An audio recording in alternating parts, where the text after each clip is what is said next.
Hi, this is Stephen from OWNorDisown. In today's video, we are going to take a look at the HP Spectre 360 13t. It's a 13.3 inch 2-in-1 with pen support. The specs on my unit are as follows.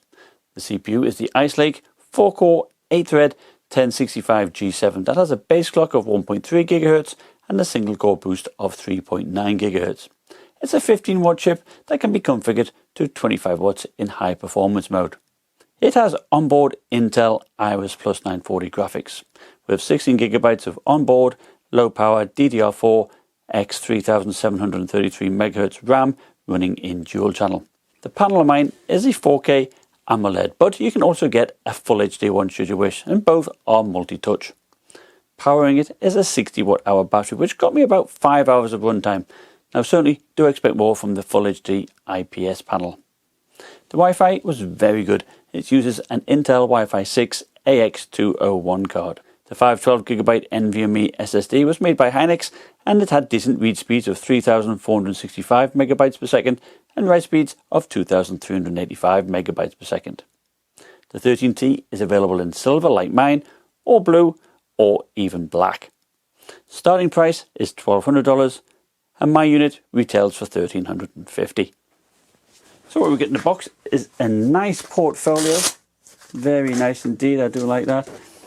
Get the 65 watt power brick, nice and small with a lovely braided cable. We get an active pen, the battery and 2 spare nibs. And of course we get the HP Spectre. Very nice, small looking laptop. Fantastic. So its weight, wow. 2 pounds 10 ounces, amazingly light. And then with the only the 65 watt power brick, you know, just breaks 3 pounds 4 ounces. You know, it's so lightweight that you can just hold it with your fingertips. Now the screen is absolutely gorgeous. The OLED panel has great blacks, of course, nice and sharp, great colours. I really like it.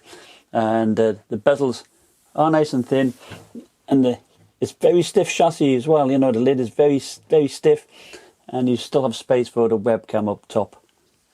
So it has a 720p webcam, and I think it looks fairly decent. I like the colours, and the microphone's also pretty good. Now, of course, there is a privacy shutter on the right hand side, a little bit hard to get to. And this is what it's like when you're typing.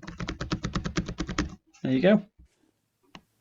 And as is typical with an OLED panel, of course, there's no backlight bleed at all. Another advantage of having an OLED panel is it copes with reflections very well. Here under bright light outside, it's perfectly visible even when you tilt the screen back. And you know, bear in mind, this has got a reflective the screen as well, and it's nice and clear. And the hinge is also pretty stiff. You know, for a 2-in-1, that's very important, because the last thing you want, you know, particularly with a touch screen, is that when you press it, you know, the screen will go back. So here it's nice and stiff. In fact, as you can see, the laptop tilts rather than the screen going back.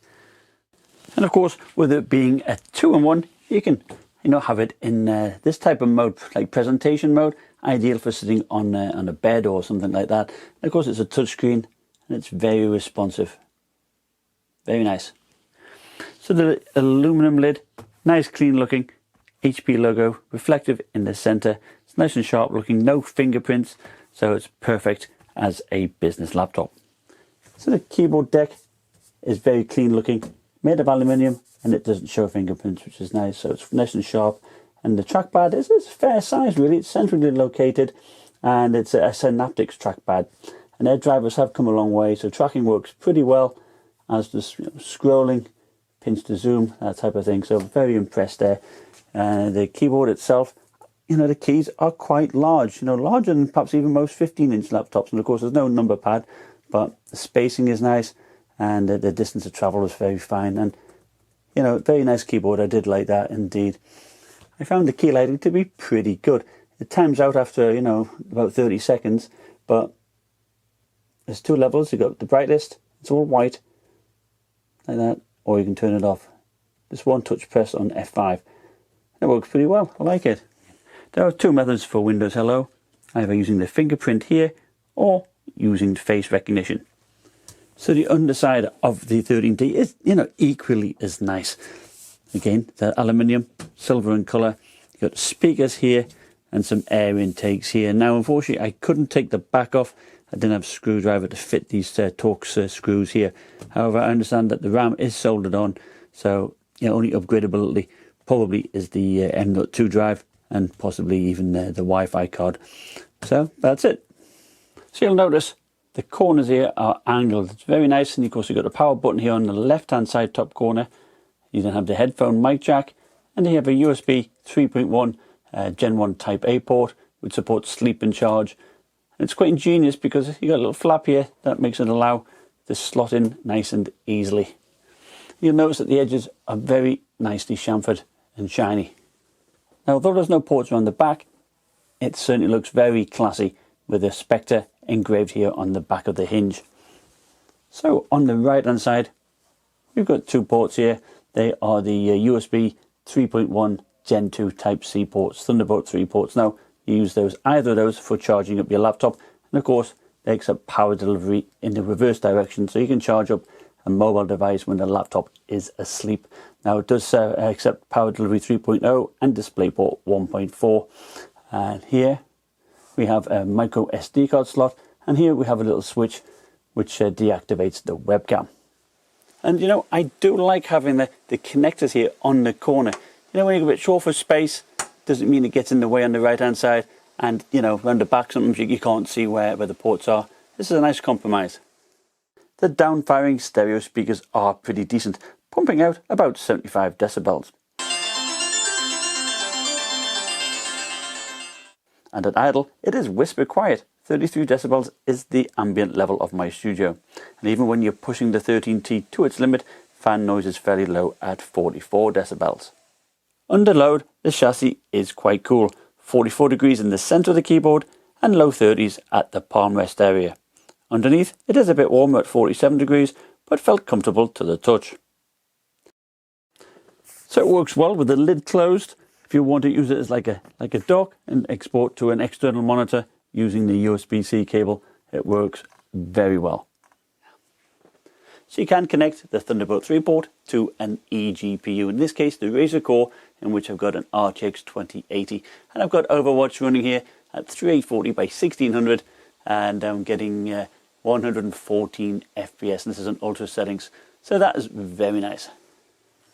So I found the pen to be pretty comfortable to use. Of course it's cylindrical, it's a nice length, and often buttons would interfere when you're holding it in here, nice and clear, and they are slightly raised so you can tell where they are. Of course you've got left click and right click, and also this is the erase button here, and a nice little clip here to hold it into your pocket. If you're into professional applications such as ZBrush, it works. The pen works well too, and actually the system is good. It can handle this very well. So if you're into artwork, the pen is good. Just doing sketches. Of course, my artwork is pretty poor, of course. And of course, pressing the front button on the pen will allow you to delete things too. And palm reduction is pretty good. So if you want to doodle up here, it works quite well. Of course, there's many apps within the Windows Store. One is Fluid Math, which is pretty decent. Just to do simple equations perhaps. It works very well. Even though the Spectre 360 13t is powered by a 15-watt 4-core CPU, it does perform quite respectably. In Cinebench R20, it does beat out the Comet Lake i7 10510U by some 18% in multi-threaded tests and 25% in single-core performance, despite its listed single-core boost being less. In comparison, it even beats the single-core performance of the 45-watt 9300H, but it does trail it by 20% in multi-threaded workloads. We see much the same in a lengthy Handbrake video encode. Sure, it's not going to break any records, but it should be good enough to handle most tasks and even some video or photo work. When it comes to gaming on the integrated Iris Plus graphics, it can certainly handle a number of games with reasonable frame rates at 1080p low settings, such as Rainbow Six Siege and FIFA 2018.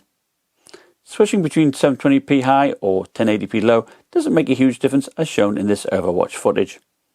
Other more taxing games like Assassin's Creed Odyssey or Star Wars Jedi Fallen Order will need to be played at low settings 720p. Perhaps more disconcerting is the Intel driver support on popular games like Call of Duty Warzone and Doom Eternal, whereby these games would not play at all.